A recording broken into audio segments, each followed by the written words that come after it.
हिमाल शिर पहाड मुटु तराई मधेस छाती हो हिमाल शिर पहाड मुटु तराई मधेस छाती हो सबै वर्ग र जाति जातिको नेपाली नेटवर्क साथी हो समृद्धिका लागि बहस र छलफल खबरदारी गर्छ हर पल एउटैमा सबै थोक यो हो नेपाली रेडियो नेटवर्क यो हो नेपाली रेडियो नेटवर्क यो हो Nepali radio network radio NRN 99.1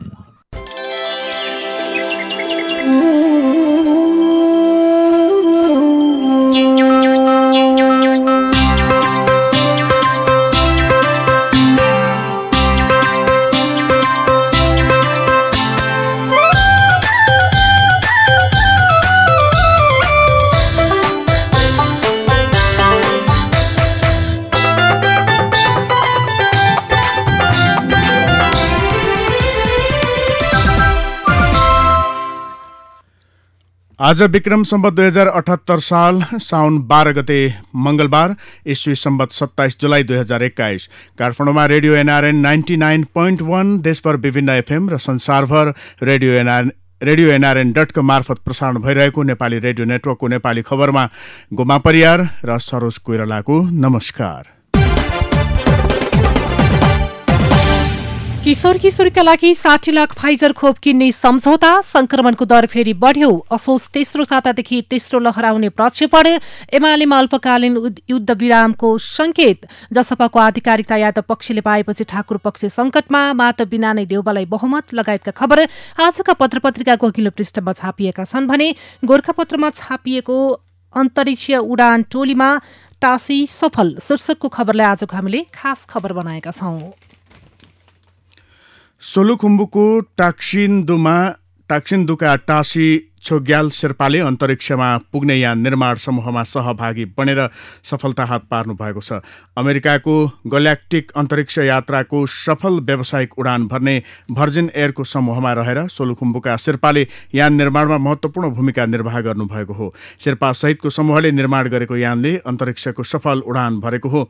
उक्त एयरका संस्थापक सर रिचर्ड ब्रान्सनको नेतृत्वमा अन्तरिक्ष यात्रा सफल भएपछि नेपाली शेर्पाको सफलताले प्रशंसा पाएको हो। त्यहाँ रहेका नेपालीहरूले सोलुखुम्बु जस्तो विकट ठाउँमा जन्मेर प्रविधिको क्षेत्रमा विश्वमै स्थापित हुने काम गरेको भन्दै टासी छोग्यालको प्रशंसा गरेका छन्। सोलु दुधकुण्ड 1 टाक्सिन्दुका शेर्पाले विद्यार्थी भिसामा अमेरिका गई विचिता विश्वविद्यालयबाट इन्जिनियरिङ गर्नुभएको हो। सानैदेखि विज्ञान प्रविधिमा उत्सुकता राख्ने शेर्पाले यो कार्यसँगै शेर्पा समुदायलाई नयाँ चिनारी दिनुभएको छ। शेर्पाहरूको हिमालसँग मात्रै सम्बन्ध रहेका बेला टासी जस्ता जुझारु शेर्पाहरूको बहुआयामिकताले सिङ्गो समुदायले गर्व गर्ने अवस्था सिर्जना भएको भन्दै टाक्सिन्दुका पर्यटन व्यवसायी कर्मा शेर्पाले खुसी व्यक्त गर्नुभएको छ।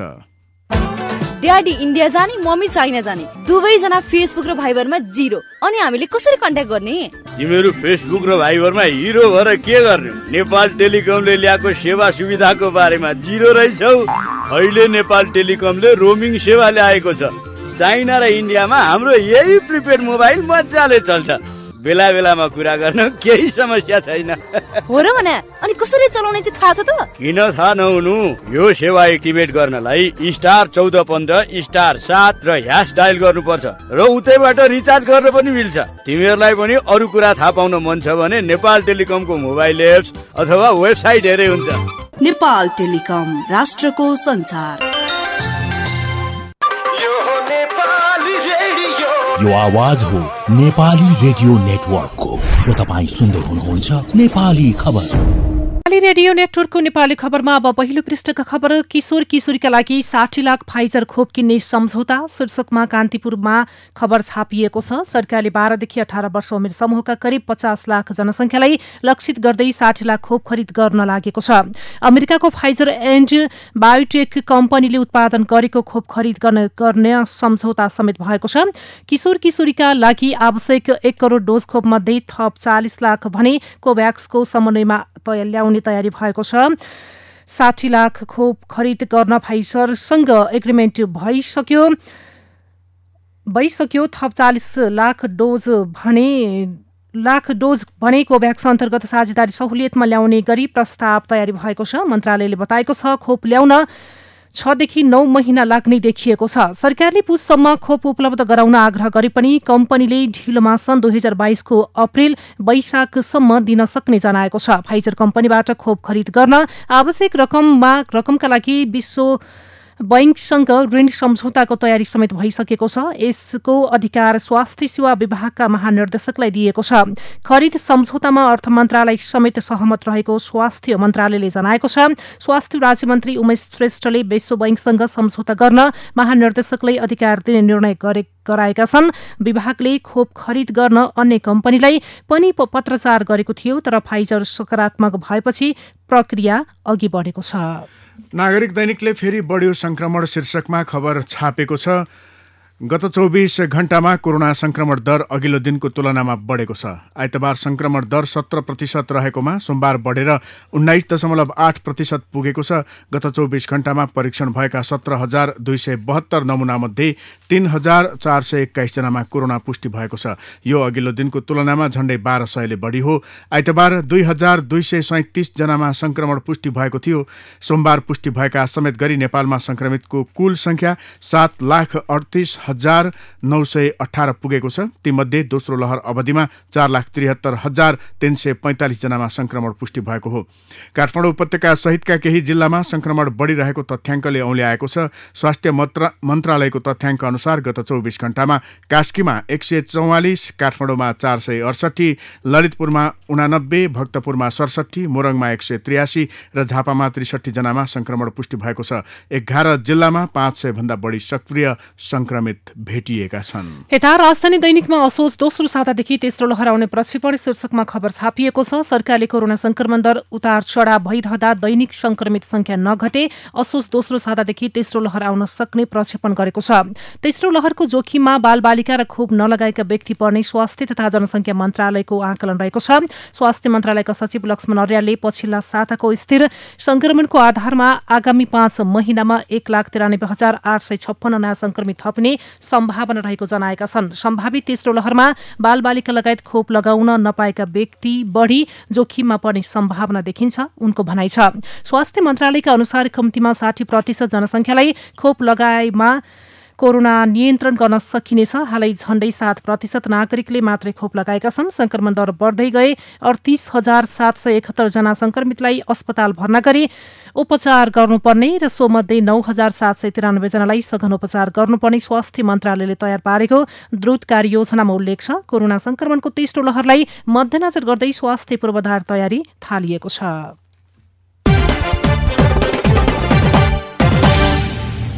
एमालेमा अल्पकालीन युद्धविरामको संकेत नागरिक दैनिकमा खबर छ। नेकपा एमाले भित्र तत्कालका लागि युद्धविरामको संकेत देखिएको छ। लामो समय आन्तरिक विवादमा रुमलिएपछि माधव नेपाल पक्षले पार्टी एकताका लागि अधिकतम प्रयास गर्ने र एकता विरोधी अभिव्यक्ति नदिने निर्णय गरेसँगै अल्पकालीन युद्धविरामको संकेत देखिएको हो। नेपाल पक्षको आइतबार र सोमबार काठमाडौँको बुद्धनगरमा बसेको स्थायी कमिटी बैठकले पार्टी एकताका लागि भइरहेका प्रयास सकारात्मक रहेको ठहर गर्दै सम्मानजनक एकताका लागि थप प्रयास गर्ने निर्णय गरेको छ। बैठकमा नेताहरूले एकताका लागि भइरहेका विभिन्न प्रयास बिथोलिने गरी अभिव्यक्ति नदिन पार्टी अध्यक्ष केपी शर्मा ओली र वरिष्ठ नेता नेपाललाई आग्रह गरेका थिए। बैठकमा यथाशक्य पार्टीको विवाद निरूपण गर्ने बारे सबैको एकमत छ। यसै साताभित्र यी विषय टुङ्गो लगाएर जानुपर्छ भन्ने हाम्रो धारणा रह्यो। मलाई लाग्छ यसै साताभित्र पार्टीको विवाद निरूपण हुन्छ। पार्टीको सचिव समेत रहेका भीम आचार्यले भने। उनका अनुसार दुवै तर्फबाट एकता विरोधी गतिविधि नगर्न आग्रह गरिएको छ। ओली पक्षबाट भ्रातृ संगठनका नाममा भइरहेका अराजक गतिविधि बन्द गराउन पनि बैठकले आग्रह गरेको छ। युथ फोर्स, पिपल्स भोलिन्टियर्स, अखिल फोर्स जस्ता दस्ता बनाएर गरिने गाली गलौज बन्द गर्न बैठकले आग्रह गरेको हो। राजधानी दैनिकमा जसपाको आधिकारिकता उपेन्द्रलाई शीर्षकमा खबर छापिएको छ। निर्वाचन आयोगले जनता समाजवादी पार्टी जसपाको आधिकारिकताको विवाद टुङ्गो लगाएको छ। विवाद छिनोफानोको लागि आयोगले 3 राउण्डबाट इजलास गठन गरेर सुनवाई शुरू गरेकोमा उपेन्द्र यादव पक्षलाई आधिकारिकता दिने फैसला सुनाएको हो। आयोगले जसपाको विधान केन्द्रीय कार्यकारिणी समितिमा रहेका सदस्यता संख्या र जसपाको दुवै पक्षका कागजातको अध्ययनपछि प्रमुख आयुक्तको नेतृत्वमा रहेको इजलासले सोमबार यादव पक्षलाई आधिकारिकता दिने फैसला सुनाएको हो।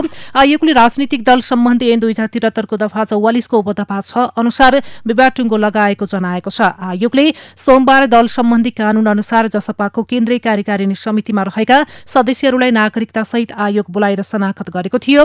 शनाखतका क्रममा जसपाको 51 सदस्यीय कार्यकारिणी समितिमा यादव पक्षका 34 जना उभिएका छन्। यस्तै महन्त ठाकुरको पक्षमा 16 जना उभिएका छन् भने रेशम चौधरी दुवै पक्षमा नखुली तटस्थ बसेका छन्। यस्तै राजधानीमै संकटमा ठाकुर पक्ष सांसद पद के हुन्छ उपशीर्षकमा खबर छापिएको छ। निर्वाचन आयोगले जनता समाजवादी पार्टीको आधिकारिकता उपेन्द्र यादव पक्षलाई दिएसँगै महन्त ठाकुर पक्ष संकटमा परेको छ।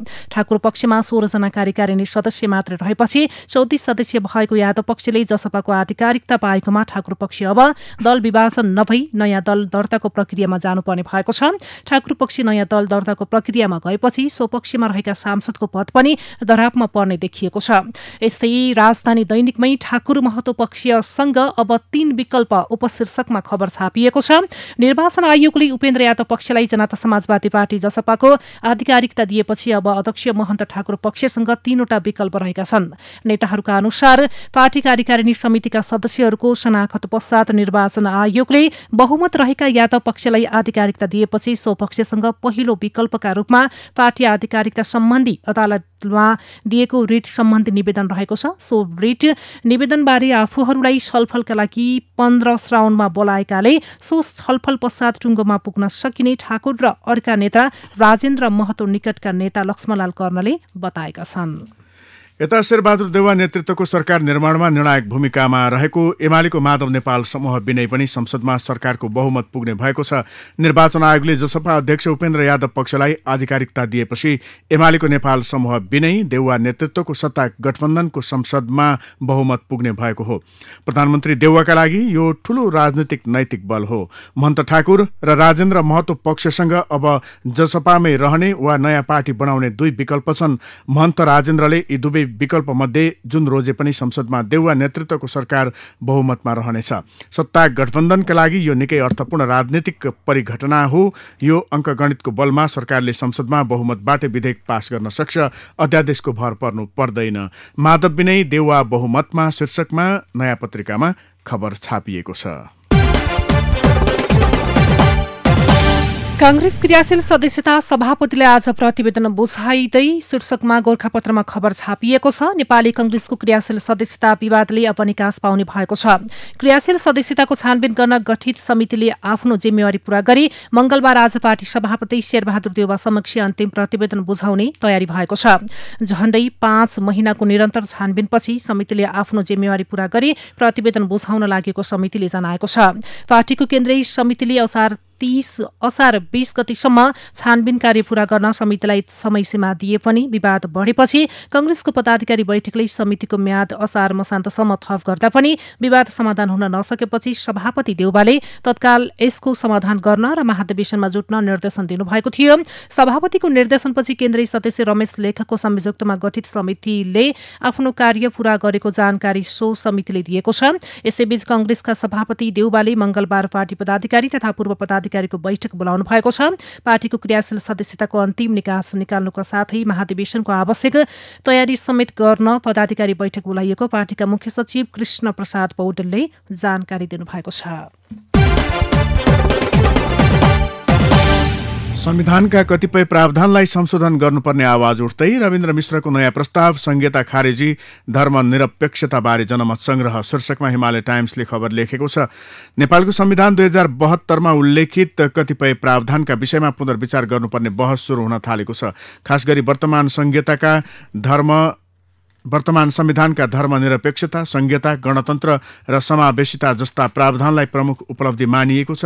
तर विभिन्न राजनीतिक दलमा उपरोक्त कतिपय विषयमा पुनर्विचार गर्नुपर्ने आवाज उठ्न थालेको छ। राष्ट्रिय प्रजातन्त्र पार्टी राप्रपाको मूल एजेन्डा नै गणतन्त्र र धर्मनिरपेक्षताको खारेजी गरी राजतन्त्र र हिन्दू राष्ट्र बनाउनु हो। राष्ट्रिय जनमोर्चाले पहिलेदेखि नै मुखर रूपमा संहिताको निरन्तर विरोध गर्दै आइरहेको छ। पछिल्लो समय वैकल्पिक राजनीतिको रूपमा आफूलाई अघि सारेको विवेकशील साझा पार्टीले संघीयता र धर्मनिरपेक्षता बारे जनमत संग्रह गर्नुपर्ने बताएको छ। यसैबीच विवेकशील साझा पार्टीका संयोजक मिलन पाण्डेले रविन्द्र मिश्रले जारी गरेको संहिता खारेज र धर्मनिरपेक्षताबारे जनमत संग्रह गर्नुपर्ने प्रस्ताव नितान्त व्यक्तिगत विचार रहेको बताएका छन्। पार्टीको घोषणापत्र प्रस्तावित विधान अनुसार विवेकशील साझा पार्टी सामाजिक न्याय, समावेशिता र गणतन्त्रको जगमा बनिरहेको प्रोग्रेसिभ पार्टी हो। उनले भने विगतमा भएका आन्दोलनका उपलब्धिहरूको रक्षा गर्ने र संविधानको पूर्णतः पालना गर्ने प्रतिबद्धतामा पार्टी रहेको धारणा उनको छ। बाँकी विचारहरू नितान्त व्यक्तिगत हुन् उनले भनेका छन्। बेखर्ची भएर फर्केकाको खर्च सरकारले बेहोर्ने शीर्षकमा गोरखापत्रमा खबर छापिएको छ। विदेशको डिपोर्टेसन सेन्टर मार्फत नेपाल फिर्ता भएका, जेलमुक्त भएका र बेखर्ची भएर नेपाल फर्किएका नागरिकका लागि लाग्ने क्वारेन्टाइन खर्च सरकारले बेहोर्ने भएको छ।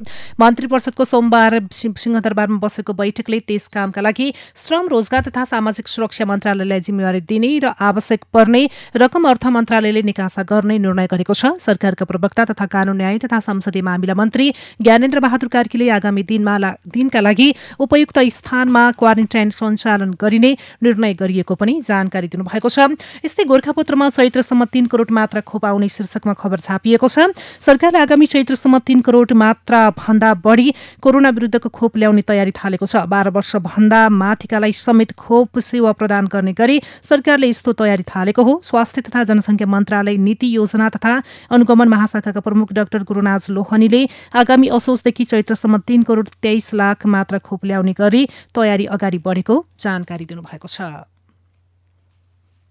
ए बुढा होइन, पल्लो घरको साइलोले के खुवाएर हो? कुखुराको दाम त बेसरी पारो रे त। पोहोर पनि अन्डा त्यस्तै बेच्यो भन्थ्यो। ब्रोइलर कुखुरा पनि हर्लक्क भएका थिए। हाम्रो त वास्तै छैन। कि व्यवसाय छोड्नु पर्यो कि राम्रोसँग गर्नु पर्यो भने? होइन, कति करा कि मैले पारे ठुलो कुखुरा फाराममा पनि गएर बुझेको, रुचि प्लेट दाना खुवाउँदा धेरै आम्दानी हुन्छ रे। यो दाना अरूभन्दा पोसिलो पनि छ रे। ब्रोइलर कुखुरा पनि कम समयमै हत्तै बढ्दो रहेछ गाँठे। अब हामी पनि त्यही दाना खुवाउनु पर्छ क्या। सबै कृषकको चाहना रुचि पेलेट दाना। कुखुरा अनि गाई, भैँसी, बङ्गुर र माछाको लागि सर्वोत्तम दाना रुचि पेलेट दाना। अनमोल फिड्सको उत्पादन रुचि पेलेट दाना। गुणस्तरमा हाम्रो प्रतिबद्धता। सम्पर्क अनमोल फिड्स प्राली, भरतपुर, चितवन। फोन 056 570 551 98 550 56 796। चल्छ सररा, टिभी मात्र होइन अब इन्टरनेट सररा। डिसो फाइबर नेट आयो है सररा सररा, चलाऊ यसलाई रमाऊ सररा। लेटेस्ट टेक्नोलोजीको डिसो फाइबर नेट, हाई स्पिड इन्टरनेटको मजा सररा। भरपर्दो किफायती मात्र होइन यसमा, डिएच फाइबर नेटको एप्सले दिन्छ खुसी सररा। डिसो फाइबर नेट, चलाऊ है इन्टरनेट अब सररा। Dish Home Fibernet, life चल्छ सररा।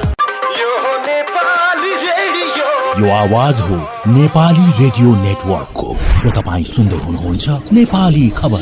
अब विदेशका खबरै। लुम्बिनी प्रदेशकी जनता समाजवादी पार्टीकी सांसद पूर्वमती ढेङ्गा मगर हराएको भन्दै प्रहरीमा उजुरी दर्ता भएको छ। जसपाले पाल्पाकी समानुपातिक सदस्य ढेङ्गा मगर हराएको भन्दै इलाका प्रहरी कार्यालय बुटोलमा खोजी दिनका लागि आइतबार उजुरी दर्ता गरेको हो। सत्तारूढ एमाले आफ्नो पक्षमा बहुमत पुर्याउन सांसदलाई कब्जामा लिएको जसपाको दाबी छ।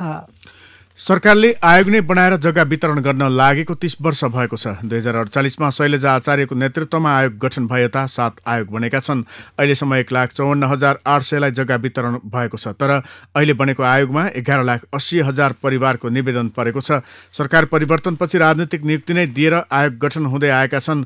2048 सालमा कङ्ग्रेस नेत्री आचार्यको नेतृत्वमा बनेको आयोगले 1,278 परिवारलाई जग्गा वितरण गरेको थियो। त्यस्तै अव्यवस्थित रूपमा बसोबास गरेका 10,278 परिवारलाई जग्गाको निस्सा दिएको थियो। एमाले सरकार बने लगत्तै 51मा ऋषिराज लोमसालीको नेतृत्वमा बनेको आयोगले 58,340 परिवारलाई जग्गा वितरण गरेको थियो। समग्रमा 58,000 परिवारलाई 9,460 रोपनी जग्गा वितरण भएको थियो। कोरोना संक्रमण दर बढेसँगै बन्द रहेका काभ्रेका विद्यालय खुल्न थालेका छन्। शहरी क्षेत्रका विद्यालयमा अनलाइन कक्षा सञ्चालन भए पनि ग्रामीण क्षेत्रमा इन्टरनेट असुविधाका कारण अनलाइन कक्षा लिन असहज भएपछि आलो पालो कक्षा सञ्चालन गरेर विद्यालय सञ्चालनमा ल्याइएको छ। जलस्रोत तथा सिँचाइ मन्त्री पम्फा भुषालले गरिबीको रेखा मुनिका जनतालाई बिजुलीमा विशेष सहुलियत दिने गरी नीति ल्याउने तयारी गरेकी छिन्। मन्त्रालयमा सोमबार आयोजित पत्रकार भेटघाटमा उनले आधारभूत तहका जनतालाई निशुल्क विद्युत उपलब्ध गराउने बताइन्। नेपाली कांग्रेसको लगानी पूर्वाधार र रोजगार दृष्टिकोण एवं दिगो परियोजना केन्द्रित विशेष समितिले उद्यमशीलता र रोजगारीका अवसर सृजना गरी युवा शक्ति पलायन रोक्न अर्थमन्त्री जनार्दन शर्मालाई सुझाव दिएको छ। समितिको एक टोलीले अर्थमन्त्री शर्मालाई भेटी आम जनताको आय आर्जनको सुनिश्चितताका लागि सरकारले रोजगारीका ठोस कार्यक्रम ल्याउन सुझाव दिएको हो।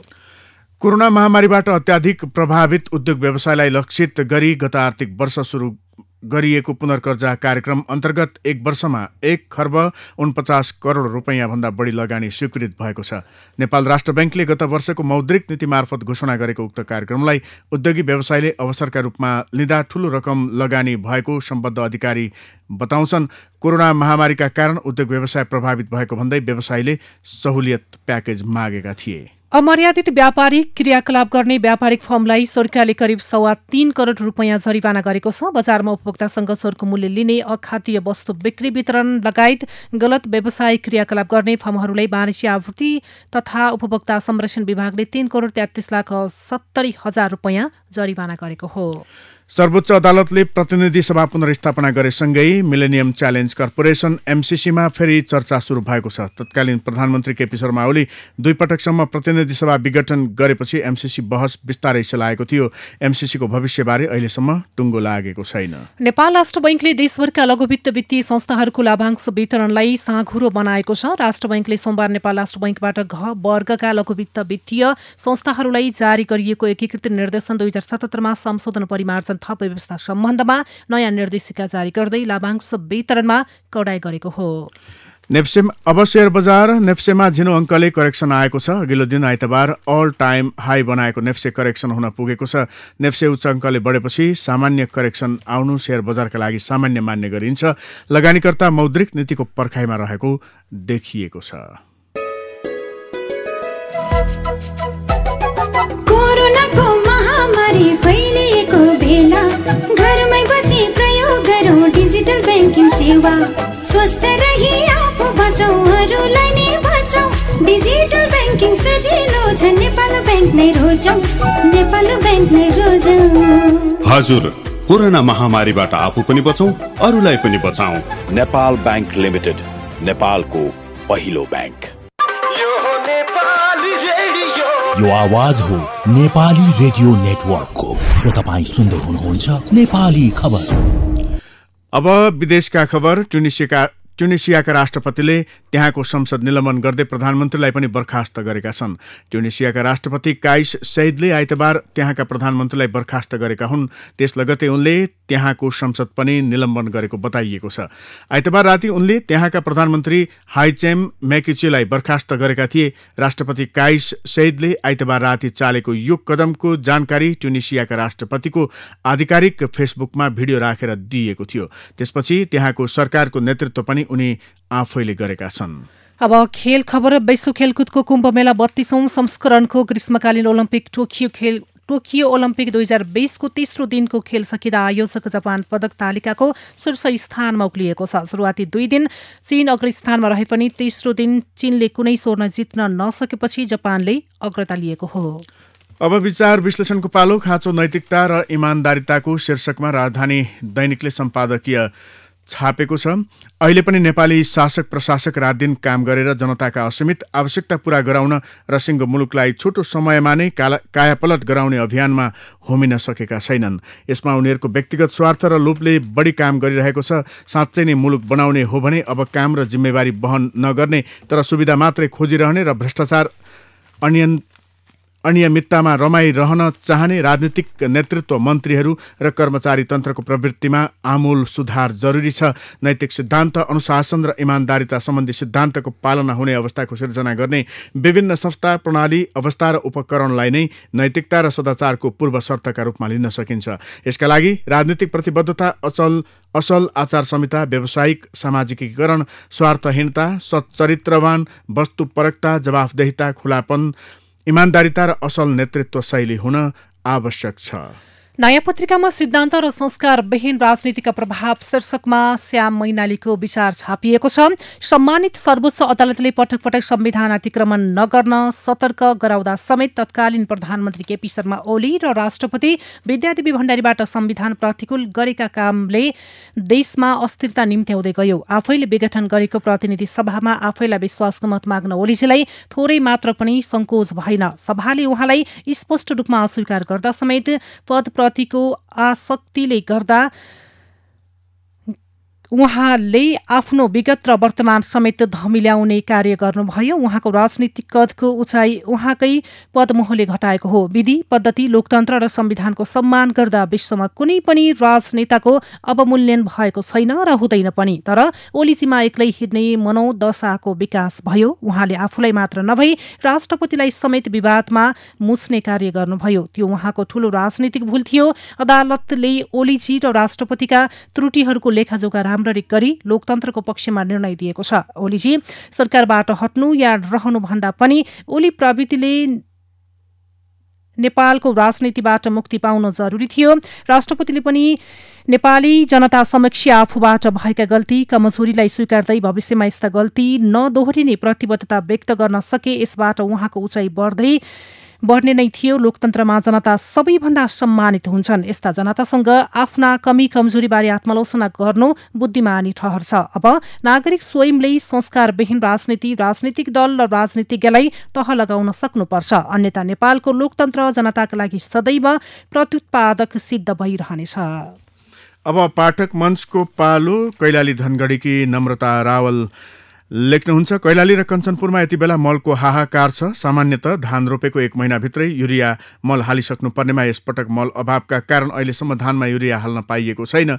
कृषि सामग्री कम्पनीले यस क्षेत्रका लागि वितरण गर्ने मलको परिमाण अत्यन्तै थोरै छ। यहाँका लागि कम्तीमा 1 वर्षमा 9000 टन कृषि मल आवश्यक पर्छ। तर कृषि सामग्री कम्पनीले भने वर्षेनी जम्मै 3000 टन मात्र मल उपलब्ध गराउँछ। त्यसैले कृषि सामग्री कम्पनीले उपलब्ध गराउने मल सधैँ नै आवश्यकता भन्दा धेरै थोरै हुन्छ। लौन सरकार मल पठाइदेऊ शीर्षकमा गोर्खापत्रले यो पत्र छापेको हो।